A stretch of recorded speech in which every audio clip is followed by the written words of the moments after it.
Hello everyone. आज हम इस वीडियो के माध्यम से हिंदी व्याकरण के तीसरे पाठ जिसका नाम है शब्द विचार का अध्ययन करेंगे।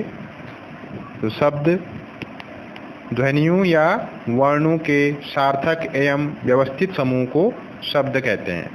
जैसा कि इससे पहले लेसन में आप लोगों ने अध्ययन किया वर्ण के बारे में, तो जो शब्द बनते हैं वह वर्णों के संयोग से ही शब्द बनते हैं। जैसे इस उदाहरण में आप देख सकते हैं, बालक शब्द है वह ब धन आ धन ल धन अ धन क धन अ, इन वर्णों के संयोग से बालक शब्द बना। ऐसे ही पुस्तक शब्द है, यह प धन उ धन श धन त धन अ धन क धन अ, इतने वर्णों के संयोग से पुस्तक शब्द बना। तो इन उदाहरणों से स्पष्ट है कि ध्वनियों या वर्णों के सार्थक एवं व्यवस्थित समूह को शब्द कहते हैं। अब शब्दों का वर्गीकरण हम चार प्रकार से कर सकते हैं। नंबर 1 है उत्पत्ति के आधार पर, दूसरा है रचना या बनावट के आधार पर, तीसरा है अर्थ के आधार पर और चौथा प्रयोग के आधार पर। तो सबसे पहले अध्ययन करते हैं उत्पत्ति के आधार पर। उत्पत्ति के आधार पर भी शब्दों को 4 भागों में बांटा गया है। पहला है तत्सम शब्द, दूसरा तद्भव शब्द, तीसरा देशज शब्द और चौथा विदेशी शब्द। तो सबसे पहले हम अध्ययन करते हैं तत्सम शब्द के बारे में। तो तत्सम शब्द का अर्थ होता है उसके समान, अर्थात संस्कृत के समान।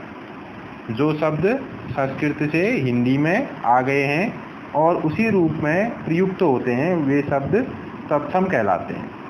तो तत्सम शब्द है का जो शाब्दिक अर्थ है वो है उसके समान। किसके समान? संस्कृत भाषा के समान। जो शब्द संस्कृत से हिंदी में आ गए हैं और उसी रूप में प्रयुक्त होते हैं, जैसे किरण है, वृक्ष है, अग्नि है, स्वप्न आदि अनेक ऐसे शब्द हैं जो संस्कृत भाषा से आए और ज्यों के त्यों वो हिंदी में प्रयोग होते हैं, उनमें प्रयुक्त होते हैं, उन्हें तत्सम शब्द कहते हैं। दूसरा है तद्भव शब्द। तो तद्भव का शाब्दिक अर्थ है उससे, संस्कृत से बनने वाला। तो वे शब्द जो संस्कृत के शब्दों से थोड़ा रूप बदलकर बने हैं, ऐसे शब्दों को तद्भव शब्द कहते हैं। तो जैसे दुग्ध से दूध बना, सर्प संस्कृत का शब्द है सर्प और उसका हिंदी में सांप। तो ऐसे शब्द जो संस्कृत से थोड़ा सा रूप बदल करके हिंदी में प्रयुक्त होने लगे, उन्हें तद्भव शब्द कहते हैं। अब नीचे की गई तालिका में हम कुछ शब्दों का अध्ययन करेंगे। जो जैसे तत्सम शब्द में सत्य है, उसका तद्भव है सच। ऐसे कूप है, उसका तद्भव है कुआं। रात्रि रात, ग्राम गांव, स्वर्ण उसका तद्भव हो जाएगा सोना, घृत इसका तद्भव हो जाएगा घी, पुष्प इसका तद्भव फूल, ग्रह घर, दरी दही, वानर संस्कृत में वानर है तत्सम शब्द और इसको हिंदी में बंदर बोलते हैं।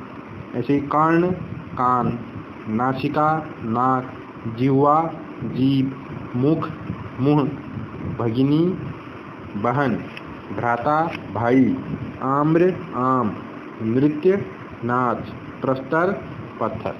तो ये मैंने कुछ शब्द आपको बताए। इसके अतिरिक्त भी कई शब्द हैं जिसको आप अपनी व्याकरण की किताबों से पढ़ सकते हैं, तत्सम तद्भव शब्द। तो ये मैंने कुछ शब्द आपको उदाहरण दिखाए हैं। तीसरा है देशज शब्द। तो देशज शब्द क्या है? भारत की जनजातियों में बोले जाने वाले या ग्रामीण क्षेत्रों में प्रयुक्त होने वाले तथा संस्कृत से भिन्न भाषा परिवारों से आए शब्द देशज शब्द कहलाते हैं। तो ऐसे शब्द जो कि स्थानीय भाषा बोलियों से हिंदी भाषा में यूँ के त्यों आ गए हैं, ऐसे शब्दों को देशज शब्द कहते हैं। जैसे खिड़की, लोटा, पगड़ी, जूता, डिबिया, थैला आदि ये देशज शब्द हैं। चौथा है विदेशी शब्द या आगत शब्द। तो जैसा कि नाम से ही स्पष्ट है, विदेशी शब्द। तो जो शब्द विदेशी भाषाओं से हिंदी में आ गए हैं उन्हें विदेशी शब्द कहते हैं। इनका दूसरा नाम आगत शब्द भी है। आगत मीन्स आए हुए। विदेशी भाषाओं से हिंदी भाषा में आए हुए जो शब्द हैं उनको आगत शब्द भी कहा जाता है। जैसे कार है, पेन है, स्टेशन है, डॉक्टर है, बिस्कुट है, टेलीफोन है। ये शब्द अंग्रेजी भाषा से हिंदी भाषा में ज्यों के त्यों प्रयुक्त होते हैं। ऐसे चीनी भाषा से कौन कौन से शब्द आए हैं? चाय, कुर्ता, आसमान, लीची। ये शब्द जो हैं चीनी भाषा से जो है हिंदी भाषा में ज्यों के त्यों अपना लिए गए। ऐसे ही फारसी भाषा के से नमक, चाकू, बाल्टी, आलू आदि अनेक शब्द जो है फारसी भाषा से हिंदी भाषा में ज्यों के त्यों अपना लिए गए।